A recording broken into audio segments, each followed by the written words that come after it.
Olá! O Contraponto de hoje aborda a Operação Lava Jato. Na manhã de sexta-feira, 4 de março, a Polícia Federal deu início à 24ª fase da operação. O alvo foi a residência do ex-presidente Luiz Inácio Lula da Silva e do seu filho Fábio Luiz Lula da Silva, o Lulinha. Essa fase da operação, chamada Aleteia, investiga então se empreiteiras e o pecuarista José Carlos Bunlai favoreceram Lula com o sítio em Atibaia e o triplex em Guarujá.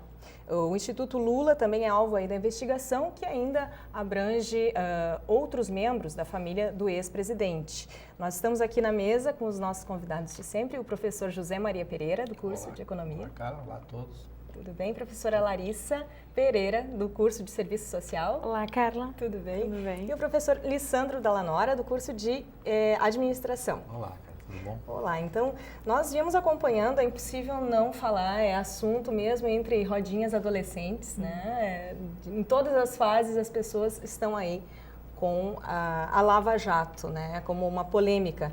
Como vocês veem essa nova fase, essa situação agora abrangendo também, né? Se voltando pontualmente ao ex-presidente Lula?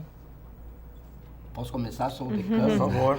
Quase sempre eu começo, eu me exponho mais, né? Mas, bom, eu acho que aparentemente tudo indica que a Operação Lava Jato está chegando mais finalmente, né? Para a parte derradeira.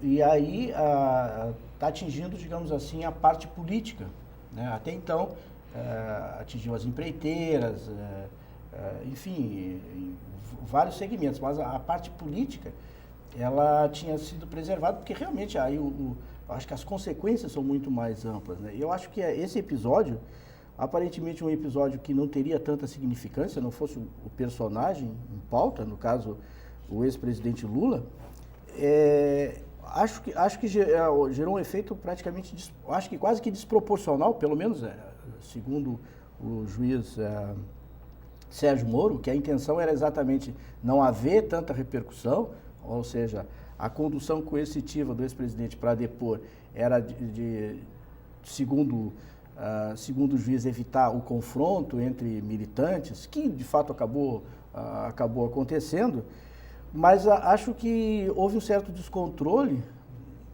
até onde se saiba, desde lá o aeroporto, onde o Lula depôs lá na Polícia Federal, acho que ele depôs umas 3 horas, um pouco mais do que isso, e depois no depoimento dele, um tanto, digamos, destemperado em relação ao equilíbrio que seria necessário naquela ocasião, né? Então, eu acho que... E aí eu acho que o episódio assumiu uma proporção maior até do que já existia, porque até então o Lula estava silencioso, né? Ele atuava só nos bastidores e através dos seus advogados, tentando evitar o depoimento daqui e dali, no caso tentou e evitou o depoimento no Ministério Público de São Paulo, né? E queria também de todas as maneiras fugir, acho que a ideia era essa, de uma relação com a Operação Lava Jato e a corrupção da Petrobras. Então era mais ou menos essa a ideia, que os advogados não conseguiram. E aí, então, o Lula realmente, acho que explodiu e tudo veio à tona. A gente, no programa da semana passada, discutimos um pouco aqui o papel da Rede Globo, né? E eu até levantei a hipótese, assim, de uma teoria conspiratória. Eu hoje estou mais seguro, depois do que aconteceu, né, do que antes, né? Porque a gente viu que aquilo estava latente. O Lula, na verdade, ele manifestou aquilo que aparentemente o PT como um todo já manifestava isso. E é o que a gente viu depois disso, durante essa semana. Eu vi o depoimento, por exemplo, do Lindenberg Farias, o senador do PT, e todo mundo realmente batendo forte na Rede Globo, né? Então eu acho que o principal é isso, né? O depoimento do Lula, que agora, olhando por um outro ângulo também, eu achei muito divertido e autêntico, né, original, mas que demonstra, por outro lado, analisando... O depoimento ou a manifestação dele? Desculpa, a manifestação posterior, né? Que, na verdade, seria uma entrevista coletiva, e não foi entrevista coletiva nenhuma. Ele só falou durante os 20 minutos e despejou, assim, o que veio na cabeça, e principalmente, eu acho que a mágoa dele em relação a ser intimado para depor, né? Então, o que me pareceu desse depoimento, assim, houve uma autenticidade, né, porque o político, de modo geral, o Lula político, um presidente e tal, ele tinha se afastado muito, digamos assim, das suas raízes. Isso eu até achei divertido, né? Mas não justificou absolutamente nada do meu ponto de vista, porque o fato do sujeito dizer que era pobre, né, que a sua mulher era empregada doméstica e tudo mais. Bom, lá atrás todo mundo foi, eu fui, né? Uns mais, outros menos, mas o que interessava no caso ali era justificar a questão do sítio, se não era dele, ou ter alguma contraprova, e o caso do triplex, né? E isso aí, obviamente, ele saiu pela tangente. A questão, eu penso que o que motivou essa reação super emocional, né, do ex-presidente naquele momento, naquele dia, eu creio que tenha sido o que causou também muita comoção popular, né, movimentação de muitos movimentos sociais, então, né, que se manifestaram aí, que foi a condução coercitiva. O número, né, de profissionais, de agentes envolvidos naquele momento, né, a forma como ele foi conduzido, porque até é um consenso entre todos os que testemunharam esse momento e que ele estava muito calmo, que ele recebeu muito bem, assim, relativamente Aparentemente bem. houve vazamento de informação. E hoje já tem uma discussão se o vazamento foi para prejudicar o Lula ou para beneficiar, né? Não, acho que houve o desaparecimento de provas, pelo que se sabe, inclusive no Instituto Lula. Né? A Polícia Federal abriu um inquérito para investigar esse vazamento. É óbvio que é difícil segurar uma informação dessa. A gente viu que foi 200 agentes, por exemplo, da Polícia Federal, que saíram em vários locais. Mas tem uma questão que, assim, essa condução coercitiva, né? Um dos argumentos do juiz, né, para este depoimento, desta maneira, dessa condução coercitiva, foi para evitar conflitos, né, e manifestações populares. Mas se tratando do PT, que tem raízes e de um representante que ainda é a figura mais importante do Partido dos Trabalhadores. O Lula continua sendo essa figura e isso é senso comum de todos os comentaristas, né, e estudiosos acerca do assunto. Sempre haveria a possibilidade, né, de haver movimentações, né, e movimentos se manifestando a favor e em defesa do presidente Lula, porque apesar das investigações mostrarem que houve desvios, ainda há uma camada, né, e uma massa da população que acredita que isso deva ter suas justificativas. Né? E o poder de oratória do presidente Lula é inegável também. É inegável. E breves justificativas, né, que não nos parecem tão sólidas, né, analisando de forma mais neutra, né, e vendo que a gente precisa de esclarecimentos mais profundos por parte do ex-presidente, ainda são, para a grande massa da população, o suficiente. Né? O suficiente, tanto é que depois a gente pôde observar que houve uma aproximação entre o presidente Lula, o ex-presidente Lula e a presidente Dilma, e a situação que ela se encontrava, que era uma situação de uma queda cada vez mais nos seus números de popularidade, ela já teve um up, né, nesse processo todo. Isso é a leitura do PT. Depois eu queria fazer mas a gente contraponto. Ok, mas a gente tem que fazer essa leitura também. Ótimo, eu acho que esses apontamentos que são o contraponto. É o que o PT imagina. Não sei se cola. Precisa, né? Não sei, mas eu tô desde o princípio eu tô dizendo assim, ó, que isso é o que a grande massa analisa. Claro. Então, a gente tem que observar como que essa estratégia pode, porventura, ter sido um tiro no pé. Mas a gente tem a grande massa também, essa que nós falávamos do Jornal Nacional, que está sendo, nós falamos da conta-gotas, doutrinada, entre aspas, a cada noite. Tem uma percepção diferente. Entendeu? Então a grande massa, a mídia televisiva, né? Eu faço um contraponto um pouquinho diferente, até para a gente fugir da questão da Globo e da polarização, não é? Se existe toda uma teoria de conspiração por trás.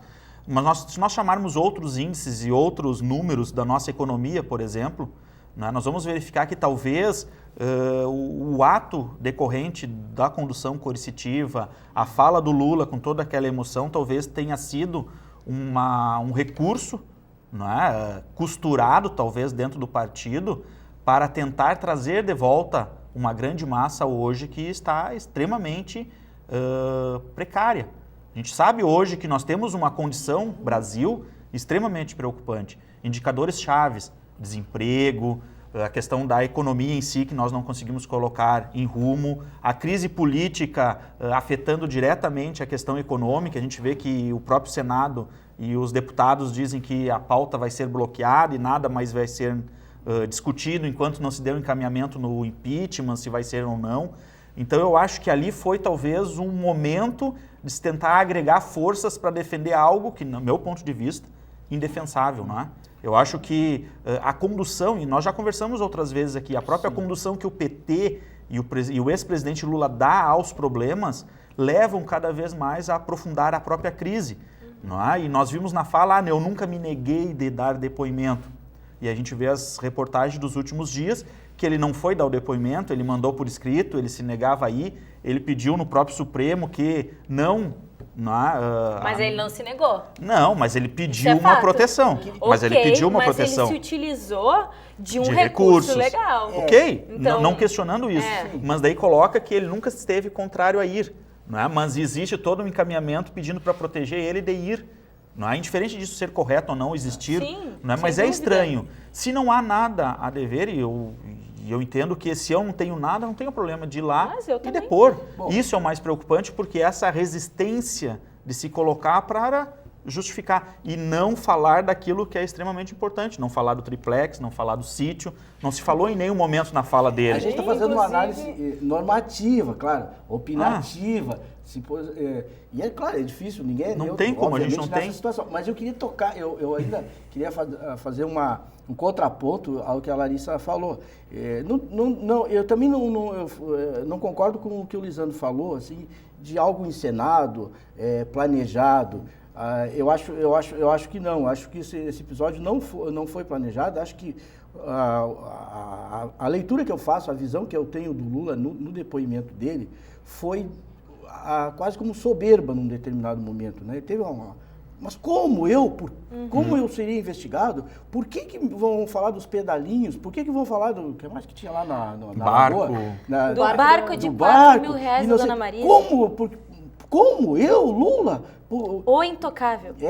Então, e por isso que eu estou achando que o depoimento dele foi assim, né, de intempestivo, né? Se ele tivesse parado para pensar, ou se os assessores tivessem um tempinho para tentar conversar com ele, certamente eu acho que o depoimento dele não sairia nessa direção, porque eu vejo um lado assim, que na verdade, eu não desconheço que o Lula realmente todos nós, diz o Aristóteles, nós somos animais políticos, né? Mas o Lula é um animal político por excelência. Então, naquela circunstância onde ele não tem como, aparentemente, desmentir a questão do sítio e nem do triplex, o que ele agiu? Politicamente. Ele vai tentar recuperar as origens dele para tentar, digamos assim, inflar a massa que ele imagina que ele tem, que é a sua base eleitoral, e para partir para uma situação de confronto. Então, isso eu acho que houve uma ruptura em relação a uma situação que ia mais ou menos na acomodação e o impeachment estava um pouco mais para trás. Agora eu acho que ele veio para frente. Mas isso é a afirmação da Marina, né? A Marina Silva, inclusive, vem com esse argumento de que o Lula, ele inflama as massas para o confronto e que, por isso, ela junta esse fato, o apoio dela. Que bom, porque eu não vi o pronunciamento da Marina. A Marina e isso, assim, eu acho que tem os seus pontos que a gente tem que ficar mais atento, porque eu acho perigoso isso. Porque já existe em curso uma organização, né, de manifestações pró e contra.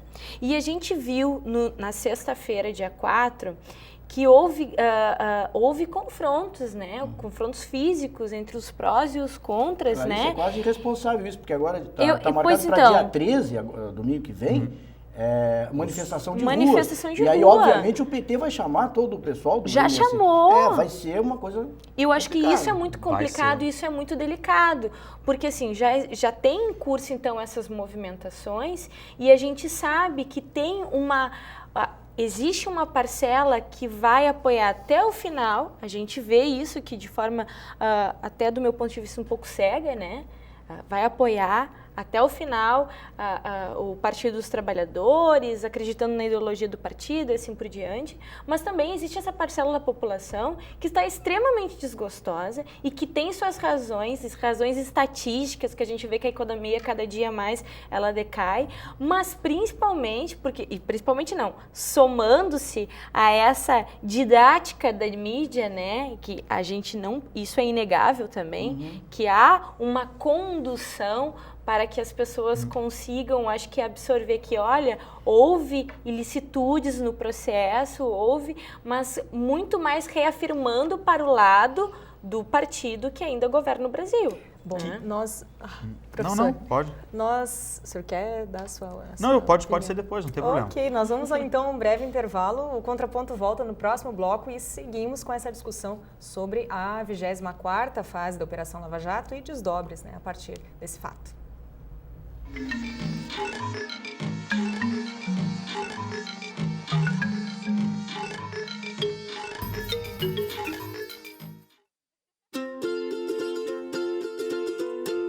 Sua família pode fazer parte da realeza. Ela se torna mais nobre quando decide compartilhar. Doar órgãos é um gesto que envolve toda a família. Família nobre é a família consciente. Comunique sobre suas intenções. Doar, um ato familiar. Campanha Doação de Órgãos.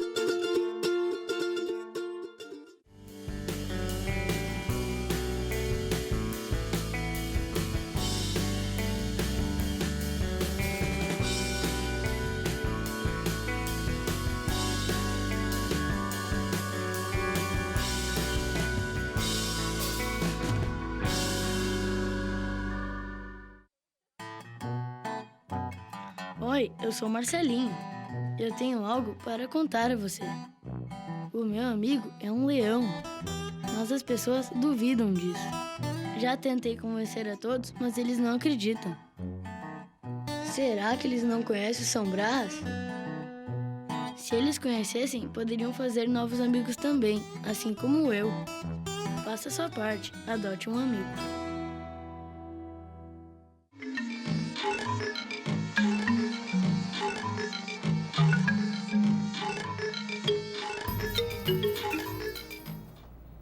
Voltamos com o Contraponto e hoje o assunto é a Lava Jato. Agora, a propósito, aí, desde a última sexta-feira, 4 de março, quando se deflagrou a 24ª fase da operação, a Operação Aletheia. O professor Lissandro estava se posicionando no bloco anterior.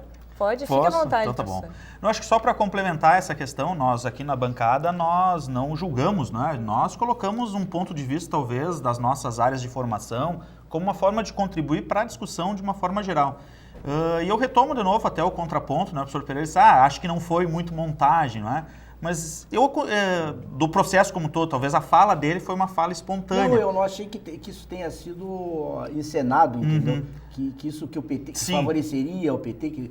Mas eu acho que o contexto como ele acabou, o que eu estava dizendo, ele acabou, aproveitando, meu ponto de vista, de um limão fazendo uma limonada, entendeu? Porque ele saiu como vítima do processo, entendeu? Sim, e inflando as massas. Quer dizer, é o que coube naquela situação, já que ele não tinha nada concretamente para uma contraprova. No momento. É o que eu achei. Eu havia dado como uma possibilidade que eu vejo, né, de razão para essa reação do ex-presidente, a forma de condução coercitiva, o número de agentes envolvidos, e o professor Sandro Meiners, do curso de Direito, chega para esse nosso segundo bloco aqui do Contraponto, e eu gostaria de saber qual é a sua visão sobre essa medida, né, legalidade, ilegalidade, quais são as fronteiras aí? Bom, essa questão da condução coercitiva, eu entendo que ela é uma medida ilegal, abusiva. Por quê? Porque a lei é clara no sentido de definir parâmetros necessários para definir em que situações essa medida pode ser adotada. E para que ela seja adotada, o Código de Processo Penal, no artigo 260, ele diz que precisa uma recalcitrância, precisa uma negativa de alguém a atender a um chamamento. E não houve o caso. Mas aí agora as versões estão pululando, né? O Lula tentou não dar depoimento para o Ministério Público Estadual do Estado de São Paulo. O Lula enrolou quando foi chamado para prestar depoimento como testemunha em uma fase anterior da Operação Lava Jato. Mas isso não significa uma negativa, neste caso, em prestar o depoimento. Então, acho que essa medida foi uma medida equivocada, né, que partiu da Polícia Federal, do Ministério Público Federal, e foi convalidada pelo Sérgio Moro, que tem se mostrado um juiz, vamos dizer assim, muito ativo nessa questão de atender aos apelos da polícia e do Ministério Público no sentido de investigar. É louvável. Mas, até então, essa medida não foi contestada por ninguém. Nenhuma voz se levantou contra a condução coercitiva. 117 pessoas já foram conduzidas coercitivamente a prestar depoimento nas mesmas condições que... E isso é uma praxe da Polícia Federal há muitos anos. E sempre foi convalidada por todos. Agora, claro, quando conduziram o Lula... Quer dizer, aí começa uma discussão sobre a questão. Eu acho que o vazamento, se não tivesse... Vamos imaginar, vamos partir do pressuposto que o juiz Sérgio Moro tinha mesmo essa intenção de evitar o confronto entre os militantes. Né, aí uma justificativa subjetiva dele, né? Mas embasou a decisão dele nesse ponto de vista. Se isso fosse verdadeiro e a Polícia Federal tivesse levado o Lula e ninguém ficou sabendo... ninguém ficasse sabendo, aí eu acho que justificaria, entendeu? Mas não havia como ninguém ficar sabendo, porque o próprio Lula, isso era de previsível, o próprio Lula ia fazer um chamamento. Mas o Sandro, 6 horas da manhã, o Lula já estava em pé, esperando a Polícia Federal, e chegou e perguntou, e cadê o japonês? Porque o japonês da Polícia Federal não foi pegar ele lá, entendeu? Então eu acho piada esse negócio. Eu acho que por trás aí a coisa vazou. Mas isso não, a gente já vinha falando isso no programa anterior, que uma operação desse porte não tem como... É impossível não ter o vazamento. Quer dizer, a informação, quanto mais compartilhada, quanto mais pessoas têm conhecimento dela, é difícil conter um vazamento. Um vazamento ele pode acontecer de uma forma intencional, dolosa, mas também pode acontecer de uma forma negligente por parte de alguém que tem acesso a uma informação, que talvez até vibrante com a possibilidade de chegar ao Lula, comenta isso, comentou com alguma pessoa que não é do núcleo da investigação, que não participa, que não está no processo, que não assessora o juiz nas medidas cautelares, obviamente que Mas se a imprensa soubesse pós-episódio, talvez nem a condução coercitiva fosse tão importante quanto passou a ser. Né? Digamos que depois do depoimento lá no aeroporto, aí, claro, é a imprensa, alguém fica vigiando e descobriu, entendeu? Mas eu acho que o próprio Lula, a reação teria sido outra. Aparentemente, eu acho que passou para ele foi a imagem dele. Apesar que eu acho que tem um lado que eu não vi, e o juiz Sérgio Moro falou que tomou todos os cuidados nessa direção, não apareceu nunca na condução do Lula, tanto na ida quanto na volta, a imagem do Lula. Sim. Nem algemado, nem nada. Não, mas ele não foi algemado. Não foi, Não foi algemado. E aí um detalhe importante... Não, o juiz disse que não era para ele ser mesmo. Mas veja bem, Sim, mas o Lula não foi preso. Ele não foi preso. Ele não foi preso. E mesmo que o Lula fosse preso e ocorresse uma prisão provisória, não se justifica algemar uma pessoa que foi o ex-presidente que não ofereceria risco a ninguém naquela questão. Então, é importante destacar essa questão, porque eu acho que são duas coisas. Uma é a investigação, que ela se aproximou efetivamente do Lula. Sem dúvida. Hoje ele faz parte de um núcleo dessa investigação. Ele vai tentar, de todas as maneiras, afastar os holofotes dele, empurrando responsabilidades, a questão da perseguição, porque ele é um pobre nordestino vencedor que chegou lá. Mas ele disse o contrário, que agora ele vai puxar na entrevista, supostamente... Mas veja bem, ele vai mostrar, é a trajetória de alguém que venceu na vida. É alguém que, que teve muito sucesso. Isso foi sempre o retrato, né? Mas aí a questão o roteiro dele. Ele disse que só não anda de ônibus, mas se mandar passagem de avião para ele vai para qualquer lugar. Ele vai para Curitiba. Curitiba. Um ponto apenas para somar com a informação, com o comentário do professor Sandro antes, né, é que em nota o Ministério Público Federal afirmou o Lula é um dos principais beneficiários, então, dos crimes relacionados à Petrobras. Eu vejo aí mais um ponto problemático, porque é uma investigação, então uma afirmação dessas, né, sem uma finalização dessa investigação, é também outro mas o que aconteceu? motivo Não se tem um controle efetivo dessa investigação mais, entende? Porque existe uma disputa na mídia sobre as versões, a versão e a contraversão, né? A alegação e a contra-alegação. E aí o que acontece? Em determinado momento, as pessoas que investigam passam a tentar mostrar para a sociedade que elas estão fazendo as coisas amparadas em alguma coisa. Elas estão tentando justificar sob pena de a opinião pública, às vezes, se voltar contra elas. Então, elas acabam tendo que trabalhar justificando o que elas estão fazendo. Porque, obviamente, o Lula, a capacidade, a professora Larissa falava no bloco anterior, né, a capacidade dele de agregar, de levantar a massa é muito grande. Tanto é que há um grande medo, né, por parte de alguns setores, que agora, no dia 13, possa haver um grande confronto. Enfim, de um lado, as pessoas pró-Lula, os movimentos sociais, MST, CUT, UNE, exatamente. E de outro lado, uma parte da sociedade que também talvez represente alguma ideologia política, muito provavelmente representa isso, a classe média que é duramente atingida, se é que podemos dizer que ainda existe classe média no Brasil. Esse é um levante dessa parte da população, que é a parte sofredora, né? Porque o pobre não sofreu com Lula, pelo contrário, ganhou. E o muito rico também ganhou. Quer dizer, os outros é que perderam e que continuam perdendo. E que nós fizemos parte dessa categoria. Nós, sociedade produtiva do Brasil, nós perdemos. O muito rico e o muito pobre só ganharam com tudo isso, entende? Então, vai haver esse embate. É óbvio que isso vai acontecer. Os ânimos estão acirrados e aí agora surge de novo a questão do impeachment. Hoje terça-feira, Dia da Mulher, parabéns às colegas. Obrigada. Né? Estamos gravando hoje para ficar pontuado aqui, né? Que o Supremo define que o Senado é que vai tratar da questão do impeachment da Dilma, que é outra questão que assola. E aí a Dilma foi prestar solidariedade ao Lula. Por quê? Porque ela está preocupada com o Lula ou porque ela não vê outra alternativa se não se aliar ao Lula para os dois não caírem juntos? A esse ponto que eu queria, não sei se posso... Não, fica à vontade, professor. Se tu quiser explorar... Não era só esse ponto, mas era um ponto anterior à homenagem questão... à mulher, as damas têm preferência. Obrigada, professor. Pelo menos hoje, professor. Sempre. Deveríamos... Sempre. Sempre, né, professor? Mais pela igualdade. Eu sempre demonstrei isso aqui sempre dei a preferência para a Larissa. Foi ou não foi, Larissa? Não, sempre me deu a possibilidade de escolha, né, professor? Isso é bom. Mas uma questão que se questionava, só para resgatar a questão de por que tantos policiais, né? Por que uma força-tarefa tão grande, com tantos agentes envolvidos? Eu acho que justamente por essa preocupação de haver movimentações da própria sociedade, de organizações do próprio Partido dos Trabalhadores, mesmo sendo uma operação que não haveria ou que não possibilitaria algum vazamento. Mas então se questionou por que tantos policiais envolvidos na manhã de sexta-feira, né? Eu acho que já pensando em evitar confrontos.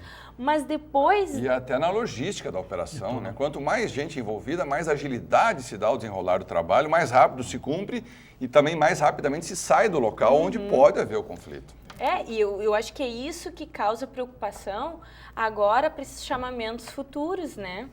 Que como controlar o que tu não tem nenhuma estimativa de quantas pessoas vão, né? Mas aí que eu quero, chegando nisso, né? Puxando o gancho, voltando para Dilma, que era onde o Sandro parou ali, e do Lula, e a avaliação tanto do Sandro quanto da Larissa, eu não concordo muito com essa avaliação, porque eu acho que hoje o Lula não está com essa bola toda. E o cenário é completamente diferente. A gente vive um cenário de crise econômica e a população, de um modo geral, tem memória curta. Tudo bem, o governo Lula foi bom. Mas o Lula não foi solidário com a Dilma. Não, pois é. Em muitos momentos, quando ela estava mal, ele já se lançou como um futuro candidato sem auxiliar. Mas é que eu quero chegar.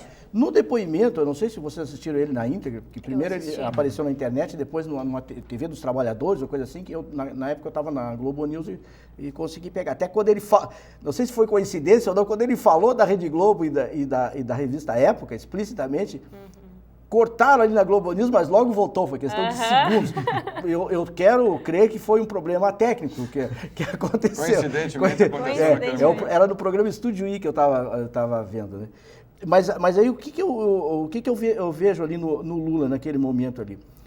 Vamos olhar no PT. Quem é que estava do lado do Lula, dos caciques do PT que outrora se agarravam na imagem dele? Eu não vi ninguém. Eu vi a Geice Hoffmann, aquela que é a senadora do PT, que está envolvida também com o Lava Jato. E o resto vi uma estudante secundarista, uma estudante... o Rui Falcão, que era presidente do PT. Eu não vi o Jacques Wagner lá, talvez tivesse mais... Não, estava com a Dilma. Não, com a Dilma, não estava. E aí, o que eu vi? Vicentinho. sem demérito nenhum, Larissa, uma estudante da Uni e a outra da UERGS. Da UERJ. UERJ, que é do Rio de Janeiro. Então, eu achei, assim, um staff, assim, muito, muito tímido, assim, para quem acha que tem... Quantas divisões ele tem? Eu acho que ele não tem tantas divisões quanto se imaginava. Acho que hoje ele está fraco no próprio PT. Com certeza. Aí eu vou chegar na Dilma. O Lula sair de Messias pelo Nordeste, fazendo aquela campanha que ele fez, eu não sei se isso cola hoje, porque onde quer que ele vá, as pessoas vão perguntar, mas como que enriqueceu na presidência? E a questão dos sítios? Eu acho que hoje essa exposição dele seria prejudicial, problemática. E aí, só para terminar a questão da Dilma. Eu acho que a Dilma, agora, ela ficou acuada. Acho que quem mais foi prejudicada com esse episódio todo, né? Porque o Lula saiu de vítima e tudo mais, mas ele já era carta fora do baralho do poder. Mas quem está no poder é a Dilma. E a Dilma não restou outra alternativa. E saiu mais fragilizada ainda. Ela não teria outra alternativa. E agora ela jogou todas as cartas no Lula. Porém, professor, nós acho que ela não tem volta, ela não tem mais volta agora. Nós temos, o senhor fala que a mais prejudicada, né, a pessoa mais prejudicada teria sido a Dilma. Claro, ela está no poder hoje, mas com este episódio, né, com esta 24ª fase aí, o Lula, nós havíamos comentado no programa anterior até, tem perante si a questão da anticampanha, né, preparada, né, porque isso, a operação, ela tende a dificultar essa candidatura, né, para 2018. Mas a opção da Dilma, é aí que eu acho complicado, porque a opção da Dilma, agora, indo dar o apoio, ela pensou muito, claro, tem os assessores, mas todos os assessores da Dilma praticamente é o pessoal de confiança do Lula. Para ela ir em São Bernardo no outro dia e tal, quando ela fez isso, ela assinou um cheque em branco para o PT. Ela assinou, agora ela é refém do PT e ela não vai poder fazer a política de ajuste que todo mundo acha que precisa fazer. Ela não tem mais essa chance. Se não tem essa chance, a Dilma vai ficar agonizando no poder. Eu acho isso. Mas ela não está agonizando? Ela já não está agonizando há um bom tempo. Não, mas vai ser muito pior. A gente não disse a todo instante que ela está paralisada, que ela não tem mais o que fazer. Tu acha que ela vai conseguir aprovar CPMF? Agora não aprova de jeito. O Congresso hoje está parado. O pessoal não vai votar mais nada. Nada. Na verdade, a paralisia do Congresso, ela parte de duas questões. De dois cenários. O cenário do impeachment da Dilma e o cenário do Eduardo Cunha. Que a gente que agora não pode avança esquecer. também. Mas que voltou, né, o impeachment da Dilma. Nós voltou mesmos, quando a ter terminou força. o ano, nós concluímos todos que o impeachment estava mais ou menos colocado de rescaldo. lado. Nesse Exatamente. momento, a bola da vez era o Eduardo, talvez o Lula. Nós não imaginávamos que chegaríamos em março com o Lula. Só que o Lula, na verdade, o Lula, no meu ponto de vista hoje, é um meio de chegar na Dilma. Aquele, alvejar diretamente a Dilma, o pessoal não tinha encontrado nada naquela situação. Então, atingindo o Lula... Mas mesmo atingindo o Lula, não quer dizer que vão chegar na Dilma. Vai depender de um cenário probatório que permita fazer essa conclusão. Mas eu tenho a minha teoria da conspiração. Mas No próximo bloco eu vou tentar... É que vamos pensar bem, eu acho que nós estamos recebendo informações a conta-gotas, não é? Não se sabe ainda todos os meandros que tem naquelas Mas agora, delações premiadas. para mim está muito claro, não sei se o nosso bloco está terminando. Nós temos 3 minutos. Tá, bom, é rápido. Vou continuar colocando mais variáveis na minha teoria da conspiração. Para mim, as peças no tabuleiro agora estão se encaixando. O que eu acho nessa situação? Vamos ver assim o que aconteceu. A Dilma não restou nenhuma saída, ela podia ter tentado sair antes, não conseguiu sair. Com o depoimento intempestivo do Lula e a reação do PT, e tudo, ela tem que voltar para suas origens. Quer dizer, para o bem ou para o mal, ela vai morrer abraçada com o PT, com o Lula, digamos assim, com o PT. Então, como é que as coisas andam agora? Eu acho que a situação é a seguinte, o pessoal vai tentar impugnar a eleição da Dilma. Né? Isso já existe no Supremo, estão avaliando essa situação, as contribuições ilegais de campanha e tudo mais. E se eles impugnarem a candidatura da Dilma, o Michel Temer vai junto. Vai junto. Porque ele está na mesma chapa. Então, essa peça está afastada. O Eduardo Cunha também não pode assumir, porque provavelmente nesse meio tempo ele vai ser preso. O presidente do Senado, que é o Renan, é a próxima bola da vez agora do STF, que também está nessa situação. E então, a bola voltaria para o Lewandowski, que é o presidente do Supremo. Mas aí o Supremo, legislando em causa própria, para botar o presidente Supremo de presidente da República, qual é a alternativa que resta? Uma nova eleição. Nossa, vamos para... Essa é a teoria da conspiração. Essa é a teoria da conspiração. Isso também Essa é a teoria da até conspiração e o Lula já sabe disso, tanto que já lançou candidato. Vamos para o intervalo. Antes de 2018. Larissa, Essa é a minha teoria. Segure, por favor, esse posicionamento aí. Essa é a minha teoria. Vai para o intervalo e voltamos com mais Contraponto e mais Lava Jato. Não saia daí.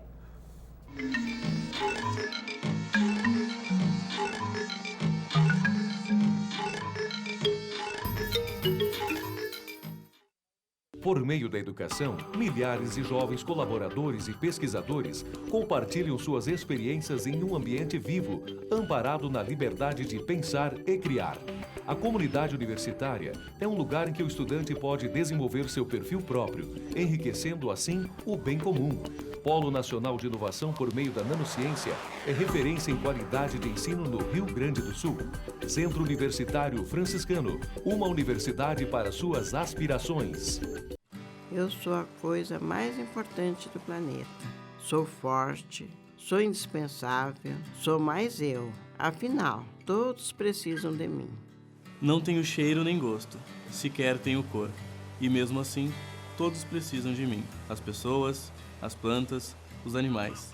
Tudo aquilo que habita a terra tem em mim a satisfação de suas necessidades. Sou a lágrima que sai dos seus olhos, o aguçar da sua boca sedenta. Limpo, floresço, regenero, hidrato e mato a sede.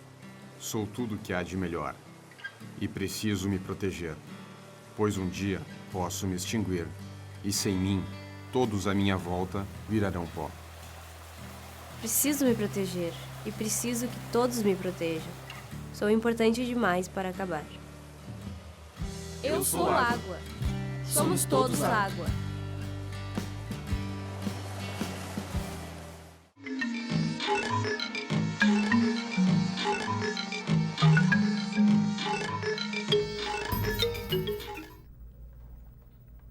E seguimos com o Contraponto, hoje abordando a Operação Lava Jato, a 24ª fase, aí, que na última sexta-feira, dia 4 de março, investiu agora contra o presidente Lula, o ex-presidente Lula e membros aí da sua família. Também o Instituto Lula em foco nesta fase. E nós estávamos inflamados aqui, ó, o último bloco, e creio que a discussão poderia durar mais um programa inteiro, né? Sem dúvida. Professora Larissa estava se posicionando a respeito Não, dela. eu achei acompanhar o raciocínio do professor não é fácil, né? Não é fácil. Mereceria até uma maquete, né, professor? Então, um infográfico, vamos fazer um infográfico no próximo programa. Eu acho que mereceria. Ele tem que escrever sobre isso. Cabe um artigo, quem sabe, a respeito do assunto. Mas eu acho que é interessante a gente pensar que, lógico, é consistente as suas argumentações, elas têm razão, mas a gente sabe que, historicamente, no Brasil, as questões administrativas são muito morosas. A gente vive num país muito burocrático. E para a gente chegar nesse estágio, olha, seria uma etapa, né? Quem sabe até uma evolução para o Brasil se isso chegasse a esse nível. Mas a gente sabe também que as relações de poder que se teçam nos panos de fundo do governo, eles não vão querer cair todos juntos, né? Então eles vão encontrar nesse caminho mecanismo para se salvarem. E aí como é que fica? Será que a gente vai conseguir chegar nesse estágio de uma nova eleição? Eu acredito que não. Professor Sandro. A coisa caminha muito rápido, né? Por mais que as coisas são morosas, no atual estágio as coisas estão andando muito rápido. O impeachment, que hoje pode ser algo remoto, com o andar dos fatos, né, com o tramitar das investigações, pode se transformar numa realidade em 15 dias. Por muito menos do que isso, o Collor caiu. E na mesma ocasião, e agora a gente tem componentes parecidos. De novo, vamos voltar aqui, eu não sou anti-Rede Globo, né? Aliás, eu sempre estava defendendo a Rede Globo antes, mas agora, obviamente que é claro que a Rede Globo está por trás desse processo. A mesma coisa do protocolo. E olha, é realmente bastante difícil resistir. Quando eu falei as divisões, quantas divisões o Lula tem hoje? Na verdade, o próprio PT hoje é dividido. Os oportunistas de plantão, olha, daqui a pouco eles começam a mudar de partido, viu? Eu acho que talvez um grande divisor nesse processo vai ser o dia 13, né? As manifestações que estão marcadas, eu acho que aí todo o sistema político vai medir qual é o encaminhamento que tem que dar. E talvez as questões mudem de uma forma drástica a partir daí, dependendo do que acontecer. E eu acredito até se nós tivermos enfrentamentos sérios, as questões podem se resolver muito mais rápidas. Vamos ver cair aí esse paradigma da morosidade. E os movimentos do dia 13 vão mostrar a necessidade e a premência que tem todos esses procedimentos.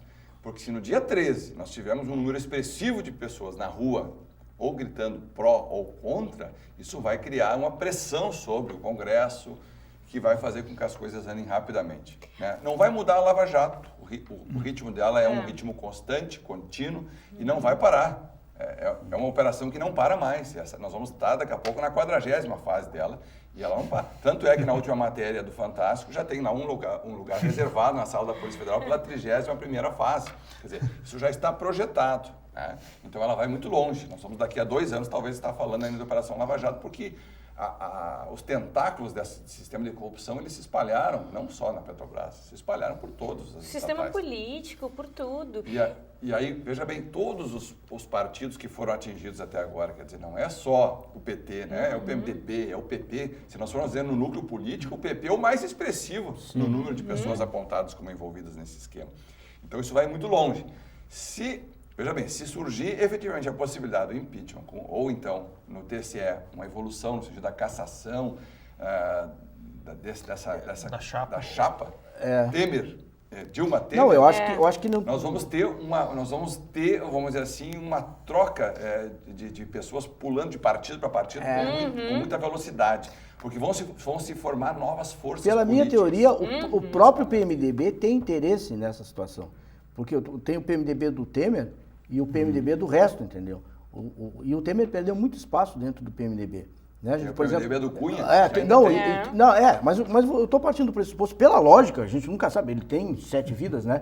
Mas agora, não sei quantas, porque eu estava vendo hoje, desde outubro, praticamente, que a coisa não saiu do Conselho de Ética ainda.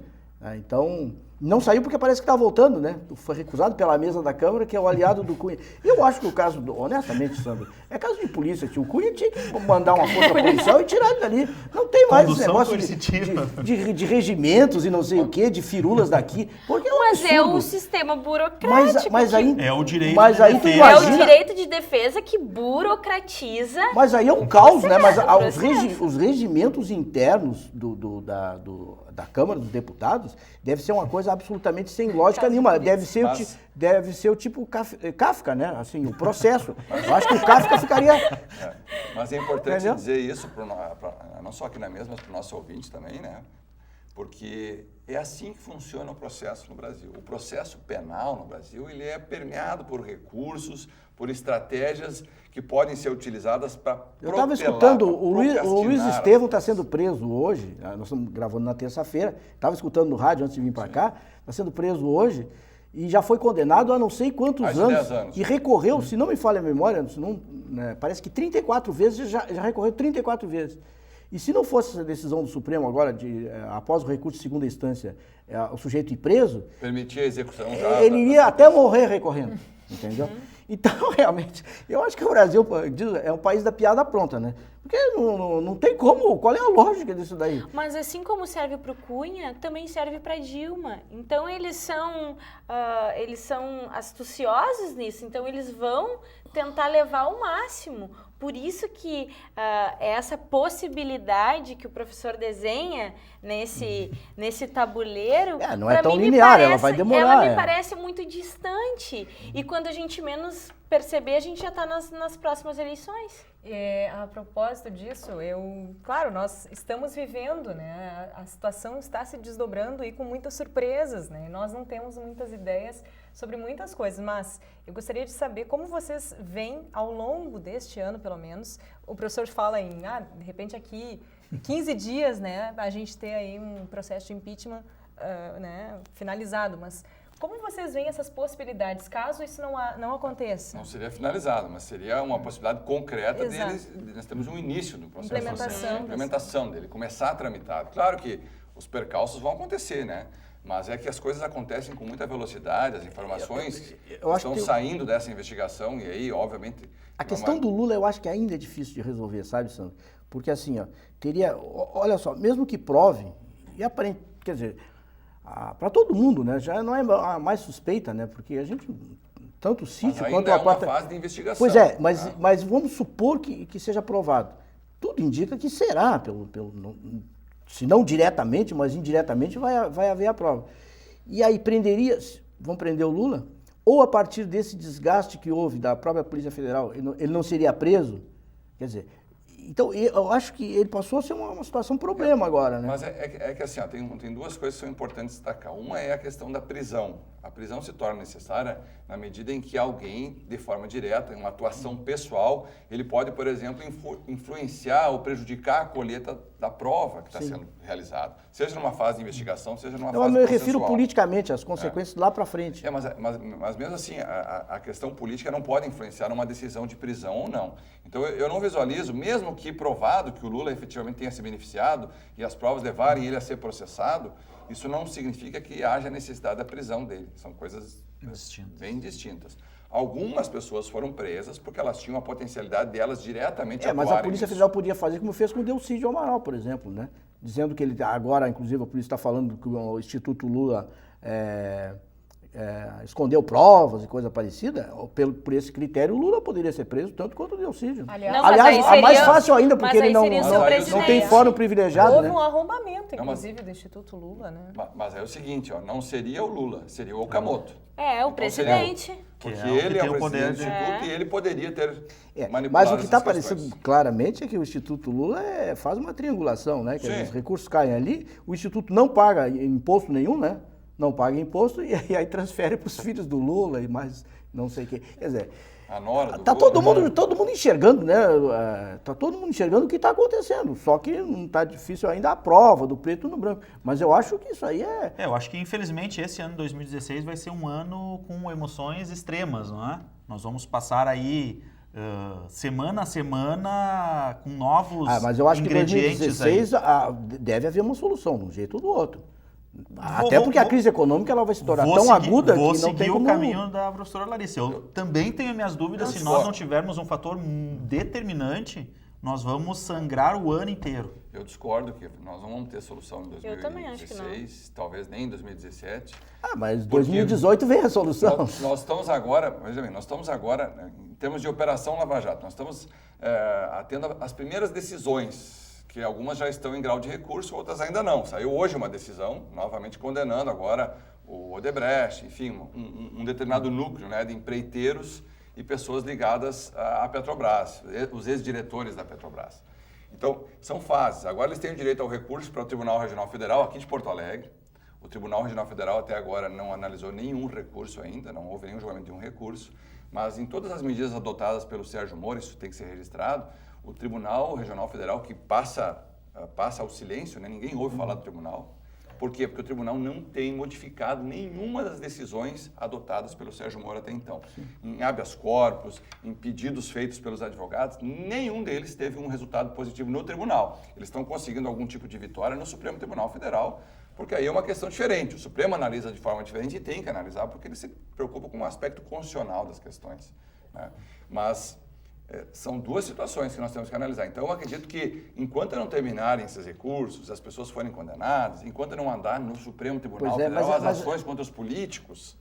Mas eu acho assim, eu vou reformular meu ponto de vista. Eu vou reformular meu ponto de vista. Tá bem, a crise não vai ser solucionada, mas tem que aparecer uma luz no fim do túnel esse ano. Mas não tem como aparecer, isso vai criar uma letargia. Mas o Sandro, a análise que tu faz uma análise jurídica. Essa análise jurídica, ela vai andar, porque se fosse para esperar pela justiça no Brasil, ninguém esperaria, entendeu? O sujeito morre e isso não vai ser diferente. Agora, a questão política, vai haver alguns componentes jurídicos nesse processo todo que vão facilitar ou prejudicar. Mas a questão política, ela não pode perdurar até 2018. Eu acho que isso não tem condição de... Mas o problema é que no Congresso, hoje, nós vamos ter todas as forças, todos os blocos políticos envolvidos nesse processo. E todos nós vamos ter o Eduardo Cunha querendo tirar o pescoço dele, né, da reta. Nós vamos ter o Renan, que está preocupado com a situação dele. Nós vamos ter a Dilma e o PT trabalhando para o impeachment não acontecer. O PSDB trabalhando fortemente para tentar...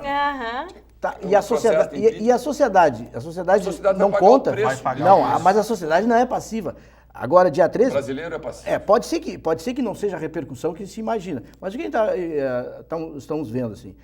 O PIB caindo, isso aí é desemprego, e em cima de desemprego, inflação aumentando. Isso gera, e mais aí a mídia batendo em cima, isso gera uma pressão enorme sobre os políticos e as coisas vão ter que andar, eu acho, mais rápido. Mas eu acredito que não, eu acredito que a sociedade brasileira vai continuar fazendo o que ela sempre faz, encontrando estratégias para sobreviver. E aí o mercado informal vai crescer muito, né? E as pessoas vão tentar se manter. Eu acho que é se manter, mas a economia, do meu ponto de vista, ela só tende a piorar ainda. Nós temos um fator-chave que nós Pode não ser que ela piore ainda, antes de melhorar. Porque este ano nós temos um outro fato extremamente complexo, não é? As Olimpíadas. Olimpíadas, e nós temos ainda este ano eleições. Eleições municipais. Então nós temos alguns ingredientes aí que vão determinar, porque alguns partidos vão querer achar um caminho para se manter no poder, talvez não no poder nacional, mas nos regionais, de alguma forma. Então, talvez isso possa mudar até o posicionamento, dependendo do que vai acontecer nos próximos capítulos. Prever o futuro é uma coisa... É difícil, mas... a cada semana a gente tem que reformular a nossa previsão aqui. É que nós temos um grupo de pessoas que aspiram à cadeira da Dilma. Por exemplo, Aécio, Geraldo Alckmin. Né? E poderíamos ter uma série de outras conjecturas. Eu acho que não dá para subestimar a importância dessas forças, né? Porque a gente viu que até essa semana há uma frente de oposição, vários partidos, inclusive partidos que apoiavam a Dilma, já entraram nessa frente. Então, se ela crescer muito, eu acho que o impeachment ganha força também. E o próprio governo tendo o apoio, por exemplo, da Rede Globo e de grande parte da mídia mais poderosa do país. E vamos falar a verdade, o próprio governo gera recursos para esse ato contra o governo. É que eu acho que só porque a Dilma não tem condição de governar. Se ela não aprovar a CPMF, o setor público vai para o espaço, entendeu? O setor público federal vai ficar que nem o estadual aqui, não vai pagar 13º, não vai não sei o quê. Isso daí não tem condição. A base do PT... sobrevive, professor. Eu sei. Claro que eu sei. Mas a base do PT é o funcionalismo público. Não fala isso, que daí nem um pouco corta os direitos. Não precisa mais 13º, então. Só que isso daí não tem uma implicação só na Dilma, né? Mas no próprio grupo político. Então, eu acredito que essa questão da CPMF, eles vão aprovar. Não é possível que eles não aprovem. Bom, estamos nos encaminhando para o final do programa, temos ainda 3 minutos. Eu só queria dizer uma coisa. Eu acho que o grande fator decisivo a gente começa a visualizar a partir do dia 13, no domingo. Se a população for em massa para as ruas, nós vamos ter uma mudança nesse contexto. A população tem o poder de cobrar. Tanto é que a última manifestação forte que nós tivemos aqui no Brasil, quando o movimento foi em junho, lá? Sim, em junho. Ela colocou uma pressão tão grande que os deputados mudaram muitas das coisas que eles estavam fazendo, deram projeção a algumas coisas que eles haviam engavetado e mudou todo o panorama. Se acontecer com muita veemência um movimento das ruas, com certeza, o Congresso ouve esse movimento, esse apelo, esse clamor das ruas, por 2 razões. Primeiro, pela preocupação do que vem depois. Segundo, pelo que vai acontecer em outubro deste ano, que é o pleito municipal. Professor Lissandro, então, para finalizar. Eu acredito que realmente o dia 13 aí vai ser uma medida, né, de nós termos os encaminhamentos e até a agilidade de todo esse processo que nós comentamos aqui. Quais vão ser os próximos passos e qual vai ser o encaminhamento. Eu tenho minhas dúvidas também se a CPMF é aprovada. Eu acho que no contexto atual... Não, hoje não seria, na minha opinião. Hoje não seria, não tem base. Por causa das eleições municipais, certo? Se não fosse um ano de eleição, não tenho dúvida, a CPMF já estava aprovada. Mas depois do dia 13, dependendo do como cenário, for o cenário, possivelmente ela possa ser aprovada, mesmo havendo discordâncias, né? Mas é que hoje me corrijam, mas a pauta hoje tá travada, né? Os partidos de oposição estão travando a pauta hoje do Congresso. Minha opinião, eu sou o último, né?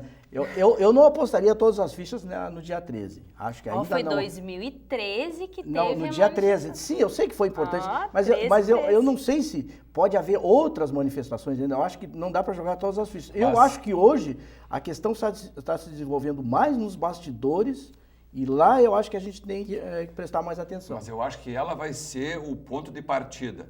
Quer dizer, se o movimento for grande, ele não pode tenho dúvida crescer. que reforça, não tenho Agora, dúvida. se o movimento for acanhado, for um movimento tímido, obviamente ele tem uma tendência a arrefecer em poucos meses e nós vamos acabar até esquecendo mas eu acho que ele não barra o que está acontecendo nos bastidores lá em Brasília. Os acordos políticos que estão sendo costurados agora, eu acho que não barram. Eu acho que a manifestação, eu acho que ela só reforça, meu ponto de vista.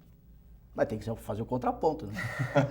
Falando A nisso, gente só pode afirmar isso só depois do dia 13, né? Falando nisso, temos aí então pauta para um próximo programa, com certeza, né? Eu conto com vocês aqui, obrigada, agradeço ao professor José Maria Pereira, do curso de Economia, professora Larissa Pereira, do curso de Serviço Social, e o professor Lissandro Dallanora, Administração, e o professor Sandro Meiners, então, do Direito. Nós voltamos na semana que vem com mais uma pauta polêmica aqui no Contraponto. Até lá!